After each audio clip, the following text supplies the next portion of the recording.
Ngeronda Sip episode 6. Hai Breeders dan insan brilian, balik lagi ke Ngeronda Sip, ngobrolin seputar obligasi, reksadana, dan saham paling sip. Oke, karena ini adalah episode yang spesial, makanya kita datengin tamu yang spesial juga dari expertnya reksadana, yaitu dari Batavia Prosperindo Asset Management. Dengan Mbak Tias, boleh Mbak diperkenalkan diri dulu? Halo Breeders dan Brilliance, perkenalkan saya dengan Tias dari Batavia Prosperindo Asset Management. Sebelum kita membahas reksadana lebih jauh gitu ya Mbak, kita boleh nggak sih Mbak dikasih penjelasan dulu mengenai Batavia Prosperindo Asset Management itu perusahaan manajer investasi yang seperti apa gitu? Boleh Mbak, silakan ya.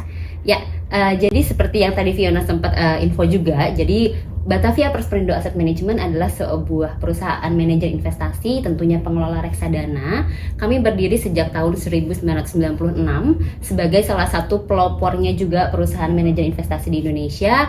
Dan di tahun yang sama kami telah memiliki lisensi, dulu namanya masih Bapepam ya, sekarang OJK. Di tahun yang sama kita telah memiliki lisensi dari Bapepam LK.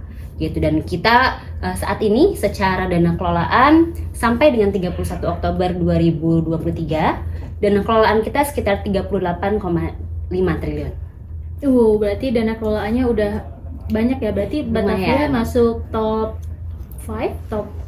Jadi top 7. Top 10 ya. Ya, jadi kalau kita ngomongin industri reksadana, sebenarnya itu ada dana kelolaan yang secara keseluruhan ada dana kelolaan yang hanya reksadananya saja. Karena ada beberapa yang produk yang dikelola oleh manajer investasi, tetapi namanya bukan reksadana. Maksudnya tidak masuk ke dalam under asset management si reksadana tersebut.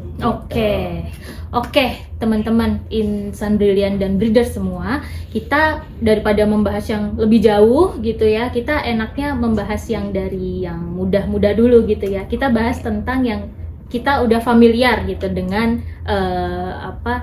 dengan industri investasi saat ini, mungkin yang relate sama kehidupan kita sehari-hari. Mungkin kita bahas dulu tentang perencanaan keuangan ya. Perencanaan keuangan itu kita udah sering dengar di media-media gitu ya, dan kita secara personal juga pasti melakukan yang namanya perencanaan keuangan. Dari sudut pandang profesional nih Mbak, sebenarnya perencanaan keuangan itu apa sih? Iya, jadi perencanaan keuangan itu adalah langkah-langkah yang kita buat untuk mencapai tujuan keuangan kita. Gitu, tentunya dengan strategi pengelolaan keuangan yang baik. Makanya dalam perencanaan keuangan, langkah awal yang perlu kita lakukan adalah mencari tahu dulu tujuan keuangan kita apa. Misalnya tujuan keuangan kita untuk dana pensiun, kemudian untuk dana pendidikan anak mungkin ke depannya gitu ya. Kalau yang sudah menikah atau bahkan untuk yang belum menikah pun itu sudah bisa juga kita menyiasati gimana ya tabungan pendidikan anak kalau nanti sudah punya anak gitu. Bahkan karena semua tujuan keuangan itu harus dibuat dari sekarang sebelum mencapai ke tujuan keuangannya gitu. Jadi untuk perencanaan keuangan kita menentukan dulu tujuan keuangannya, baru nanti dari situ setiap pencapaian dalam jangka waktu tujuan keuangan tersebut tentunya kita harus memiliki instrumen-instrumen investasi yang berbeda karena karakteristik setiap instrumen investasi itu berbeda, harus menyesuaikan juga dengan jangka waktunya gitu. Jadi kalau dari perencanaan keuangan kita harus punya pos untuk investasi. Betul, gitu ya? betul. Jadi teman-teman, kalau kita punya perencanaan keuangan, kita harus punya pos untuk berinvestasi. Nah, kalau gitu gimana sih Mbak cara mengatur budget gitu ya di perencanaan keuangan yang supaya sesuai gitu sama profil resiko kita? Ya, jadi investasi itu merupakan salah satu cara namanya, salah satu cara untuk mempercepat tujuan keuangan kita bisa tercapai. Gitu. Jadi mungkin orang-orang ya, mungkin selama ini buat kita nabung deh gitu, nabung untuk mencapai tujuan keuangan. Let's say tadi misalnya dana pensiun kita 20 tahun lagi misalnya ya dari umur yang sekarang. Terus kita nabung untuk dana pensiun. Nah, yang perlu teman-teman ingat nih, ada yang namanya istilahnya musuhnya investasi itu adalah inflasi. Jadi investasi itu adalah menjaga supaya nilai sampai uang kita tidak tergerus oleh yang namanya inflasi gitu. Jadi itulah mengapa dihadirkannya investasi. Di samping itu tentunya kita mencari bagaimana instrumen investasi yang bisa melebihi inflasi tersebut supaya mempercepat tujuan keuangan kita bisa tercapai gitu. Dan kalau misalnya tadi Fiona ngomongin masalah profil resiko, itu benar juga gitu. Jadi sebelum kita memulai investasi, kita harus mengetahui juga profil resiko kita tuh ada di mana gitu. Jadi yang pertama tadi mengetahui tujuan, kemudian kita mengetahui juga jangka waktunya gitu. Kemudian kita mengetahui juga profil resiko kita tuh seperti apa. Apakah kita termasuk tipe yang konservatif, apakah kita termasuk tipe yang moderat, kemudian apakah kita tipe agresif. Itu dari ketiga tipe tersebut itu bergantung kepada seberapa besar kita bisa menanggung risiko terhadap instrumen investasi tersebut gitu. Oke. Jadi kita tadi udah bahas perencanaan keuangan, tentang profil resiko. Tapi aku penasaran nih, misalnya nih Mbak, aku adalah orang dengan profil resiko yang risk taker gitu. Aku tuh nggak masalah lah rugi agak banyak gitu ya. Tapi aku expect untuk mendapatkan return yang lebih lagi gitu ya dibanding produk investasi yang mungkin aku lihat risknya rendah gitu.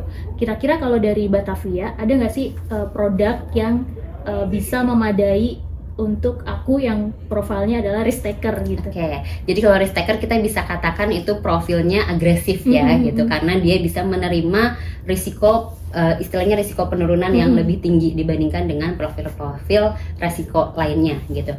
Nah kalau kita melihat meskipun kita profilnya agresif, bukan berarti benar-benar semua dana investasi kita alokasikan misalnya ke produk-produk investasi agresif apa sih? Contohnya adalah saham langsung misalnya, atau contoh lainnya adalah reksadana saham gitu. Jadi kalau dari saham ke reksadana saham itu sebenarnya dari sisi resiko ada sedikit penurunan juga, karena kalau misalkan saham kita beli saham satuan, kalau untuk reksadana saham itu sudah ada terdiversifikasi juga.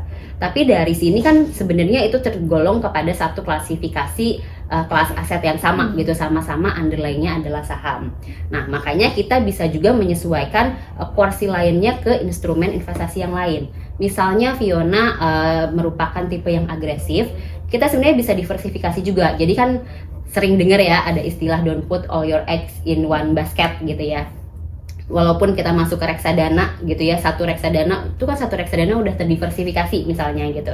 Tapi sebenarnya itu juga kami rasa belum cukup gitu. Jadi kalau misalkan let's say Fiona itu adalah risk taker, mungkin secara porsinya yang beda. Bisa jadi misalnya 70%-nya masuk ke instrumen yang agresif, itu saham ataupun reksadana saham, kemudian 20%-nya bisa masuk ke yang underlying-nya obligasi atau pendapatan tetap, kemudian yang 10%-nya bisa masuk ke money market gitu. Jadi kita bisa menyesuaikan dari sisi porsinya gitu. Jadi walaupun jangkanya jangka panjang kemudian agresif, kita tetap harus melakukan diversifikasi portofolio tersebut. Oke, jadi walaupun aku adalah yang risk taker gitu ya, karena kan aku emang udah biasa invest saham, trading gitu ya, trading yang rutin gitu. Jadi sebenarnya walaupun aku risk taker gitu, tetap harus punya diversifikasi di aset reksadana gitu ya. Betul. Karena itu salah satu untuk melindungi aset kita, karena don't put all your eggs in one basket ya. Tapi ada juga kan teman-teman breeders di sini mungkin yang baru mau mulai investasi. Ada nggak sih tipsnya gitu? Investasi apa sih yang tepat gitu buat yang teman-teman yang baru mau mulai investasi? Ya, jadi untuk teman-teman yang baru mulai investasi, kalau misalnya teman-teman istilahnya kalau investasi sebenarnya nggak boleh coba-coba gitu ya. Betul, invest aja dulu kita membeli investasi saham misalnya gitu. Tapi kan memang pembelian saham juga itu kita harus memilih gitu ya. Ada namanya stock picking gitu. Betul. Kita mau beli saham yang mana ya misalnya gitu. Kita pilih yang LQ45 dulu ya, gitu ya. Betul. Nah maka dari itu dibantu oleh namanya peran manajer investasi. Salah satunya ya Batavia yang kita kelola gitu kan ya, reksadana yang kita kelola. kita telah memiliki fund manajernya untuk membantu teman-teman mengelola dana-dana teman-teman gitu. Jadi melalui reksadana gitu. Jadi teman-teman tinggal melihat dari sisi oh ini karakteristik reksadananya seperti apa. Misalnya saham, apakah sahamnya tergolong saham-saham yang big cap misalnya, atau saham-saham yang small cap misalnya, atau saham-saham medium cap gitu, atau saham-sahamnya indexing gitu. Jadi teman-teman juga walaupun namanya reksadana tetap harus melihat juga nih isi reksadananya itu apa sih gitu. Tetap harus belajar juga pelan-pelan. Tapi sambil belajar teman-teman jadi bisa belajarnya lebih bertahap gitu, lebih bertahap. Oke, kita percayakan ke manajer investasi gitu ya. Kita percaya ke manajer investasi, akan dibantu dikelola oleh manajer investasi, tapi teman-teman juga tetap harus melakukan review secara berkala dari pemilihan reksadananya tersebut. Jadi gitu. berarti kalau buat yang pemula enaknya dibantu dengan manajer investasi. Betul. Dengan produk-produk reksadana. Jadi ibaratnya udah dipilihkan produk-produk yang baik gitu ya. Ya. Jadi nanti returnnya juga optimal gitu ya. Betul Mbak, ya? gitu. Jadi karena kan kita merupakan lembaga profesional gitu ya, lembaga profesional untuk pengelolaan dana untuk yang bentuknya reksadana gitu. Jadi kita sudah ada tim analisis, tim analisanya gitu, baik itu dari misalkan fixed income ataupun equity gitu ya, bahkan reksadana pasar uang sekalipun kita ada tim analisanya untuk mengetahui saham-saham mana sih yang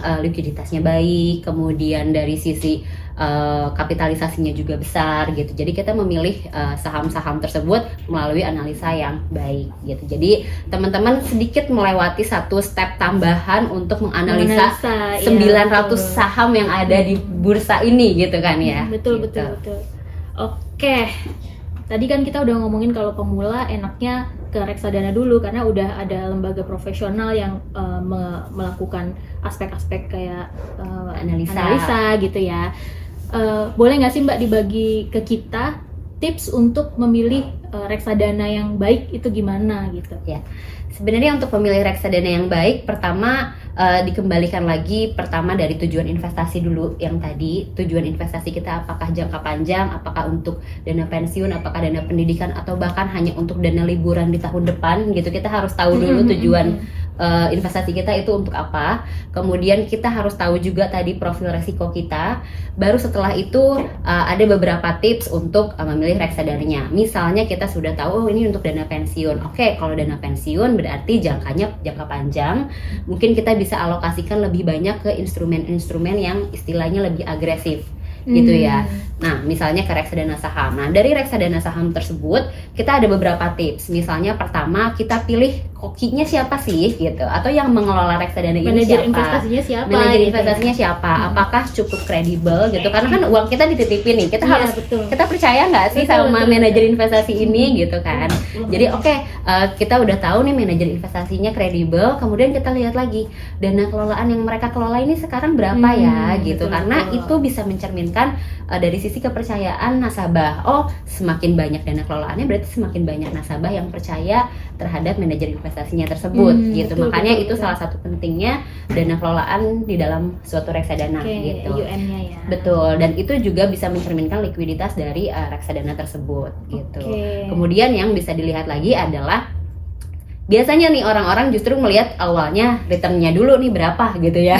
Tapi iya, sebenarnya iya. itu bisa jadi aspek selanjutnya justru gitu. Jadi kita harus melihat dulu dari sisi pengelolanya itu siapa, kemudian ya tadi dari sisi dana kelolaannya berapa, baru kita melihat ini juga penting sebenarnya.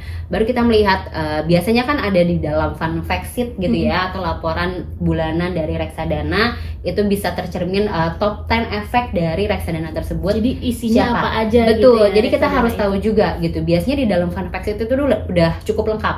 Arahan investasinya seperti apa, kemudian itu termasuk profil resiko, apakah agresif, apakah moderat, apakah konservatif gitu ya. Itu juga ada. Kemudian top 10-nya, kemudian historical kinerjanya itu juga bisa kelihatan. Makanya untuk teman-teman sebelum memilih reksadana, penting juga teman-teman untuk membaca prospektus dan fund fact sheet gitu untuk masing-masing reksadananya tersebut. Oke, jadi kalau reksadana itu kita ngelihat yang pertama kan tadi AUM-nya, lalu kita lihat, nggak lupa sih pasti untuk lihat fund fact sheet dan prospektusnya juga ya. Tapi kita kan sebenarnya kalau kita investor awam itu kita nggak pernah tahu bagaimana sih kondisi market, apakah harga saham, obligasi apakah naik ataukah turun gitu ya. Jadi yang benar-benar memperhatikan dan menyeleksi itu kan manajer investasi.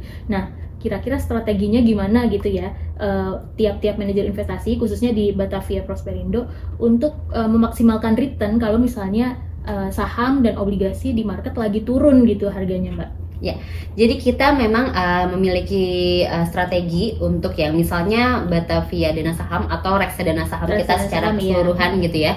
Reksadana saham kita secara keseluruhan itu strategi kita akan maintain bobot equity-nya itu range-nya antara 87 sampai dengan 95%. Gitu. Jadi range di 87 sampai 95% ini itu salah satu upaya kita untuk memaksimalkan kondisi pasar gitu. Jadi pada saat misalnya kondisi pasarnya lagi turun, kita coba sedikit lebih besar porsi cashnya gitu. Pada saat sahamnya lagi cukup naik, kita lumayan banyakin lagi porsi equity-nya gitu. Jadi ini salah satu strategi di luar dari pengelolaan strategi secara pengelolaan secara umumnya gitu ya.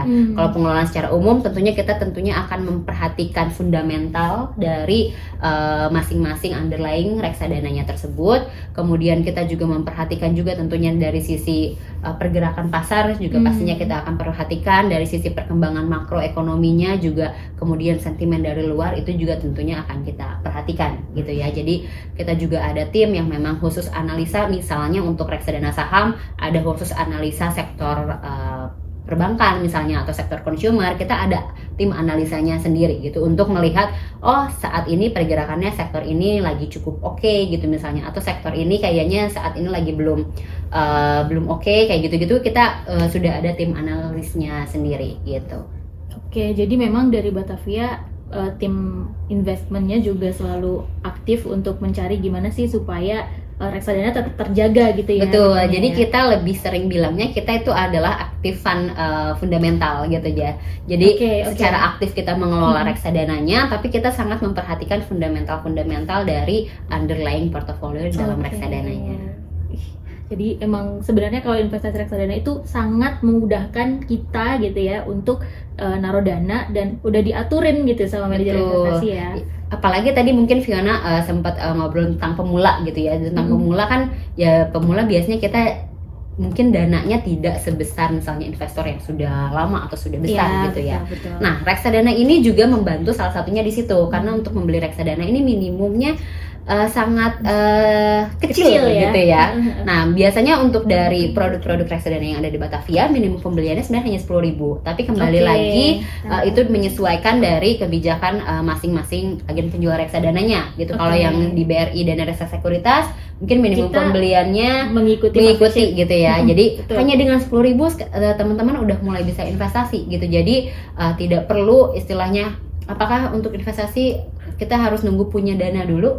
Sekarang 10.000 udah bisa mulai investasi loh gitu. Jadi sebenarnya nggak ada alasan lagi ya gitu untuk menunggu kapan waktu yang tepat untuk investasi gitu. Oke, kalau sebenarnya ini nyambung juga sih, kalau kita nggak usah menunggu kapan waktu yang tepat untuk investasi gitu ya. Tapi kan kalau kita invest, kita pasti pengennya beli di harga murah gitu ya.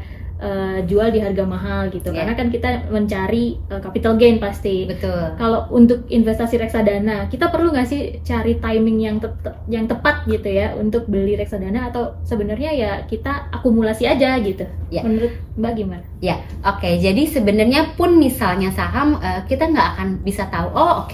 Besok nih dengar-dengar infonya besok akan naik. Tapi benar-benar nggak ada yang prediksi, Mbak, apakah besok itu akan naik atau enggak. Betul. Karena kalau ada yang prediksi, saya yakin orang itu pun tidak akan bekerja sebagai analis atau apapun. Dia akan jadi investor dan dia akan tutup mulut gitu. Nggak akan dikasih tahu orang-orang deh gitu ya. Jadi makanya itulah kita tidak bisa memprediksi apakah besok akan naik atau besok akan turun. Yang bisa kita lakukan adalah melakukan analisa berdasarkan dari data-data ekonomi yang ada misalnya gitu, atau misalkan berdasarkan data-data dari emiten tersebut misalnya gitu. Maka dari itu penting juga kita untuk melakukan yang namanya investasi secara berkala gitu, karena kita nggak bisa mengetahui kapan market itu akan turun atau kapan market itu akan naik. Makanya penting banget untuk kita melakukan investasi secara berkala sehingga harga yang istilahnya harga yang kita terima itu adalah harga rata-rata gitu. Jadi pada saat misalnya turun kita memiliki juga harga tersebut, pada saat naik kita juga memiliki harga tersebut gitu. Oke, jadi memang invest itu enaknya adalah saat ini. Betul. Jangan nunggu nanti-nanti tapi sekarang gitu ya. Jadi orang mungkin ada yang bilang, kapan sih waktu yang terbaik untuk investasi? Kemarin. Nah, kalau kemarin yang udah lewat ya hari ini gitu. Betul. Jadi memang tidak ada waktu yang benar-benar ini ya, kapan sih waktunya gitu. Karena semua waktu itu kita bisa untuk melakukan investasi.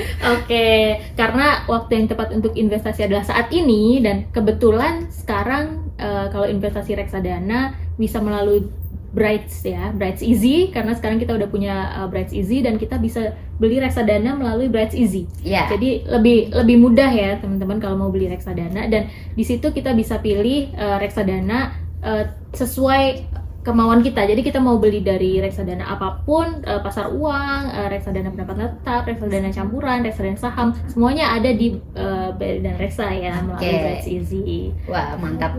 Minimumnya juga murah ya? Iya, betul. 10.000 ya, Fiona. Kalau sekarang kita mau beli reksadana saham gitu ya, reksadana saham minimal 10.000 juga ya? Iya, sama gitu. Jadi teman-teman hanya dengan 10.000 sekarang kayak harga kopi teman-teman aja lebih mahal gitu ya daripada beli reksadana gitu. Tapi dengan beli reksadana kita udah beli kayak beberapa underlying di dalamnya gitu, kayak beberapa saham di dalamnya gitu. Oke, seru banget ya. Jadi memang investasi reksadana itu selain mudah, karena kita nggak usah repot-repot untuk cari informasi gitu ya, kita tinggal lihat fun fact sheet-nya aja. Sama tadi ada beberapa hal yang perlu kita pertimbangkan untuk memilih reksadana. Kita juga mudah karena kita udah bisa beli lewat aplikasi di BRI Dana Reksa, yaitu Brights, dan sekarang fiturnya juga mudah melalui Brights Easy teman-teman. Belinya juga murah, tadi minimal 10.000. Kita bisa beli reksadana apapun, pokoknya cukup cari di Brights Easy di fitur reksadana. Di situ kita bisa cari reksadana yang minimal belinya 10.000, lalu kita lihat fun fact sheet-nya seperti apa, kita tinggal klik beli aja di situ. Nah, breeders dan insan belian, hari ini karena lagi ada episode spesial bersama Batavia Prosperindo Asset Management, kita juga punya rewards reksadana ya Mbak ya. Jadi teman-teman cukup beli reksadana Batavia Dana Saham, reksadana Batavia Dana Saham senilai 1 juta rupiah, nanti akan mendapatkan reward berupa reksadana juga ya, di reksadana Batavia Dana Saham senilai Rp50.000 di pembelian dari tanggal 1 Desember sampai dengan 30 Desember 2023. Nah, untuk syarat dan ketentuan yang lengkapnya kalian bisa cek di caption ya. Oke breeders, hari ini kita udah banyak ngobrol mengenai Batavia Prosperindo Asset Management, udah banyak ngobrol juga tentang perencanaan keuangan, perencanaan investasi, dan juga reksadana, sehingga kita udah sampai di penghujung acara episode hari ini ya. Nah, mungkin Mbak Tias boleh Mbak dikasih closing statement-nya buat teman-teman di rumah?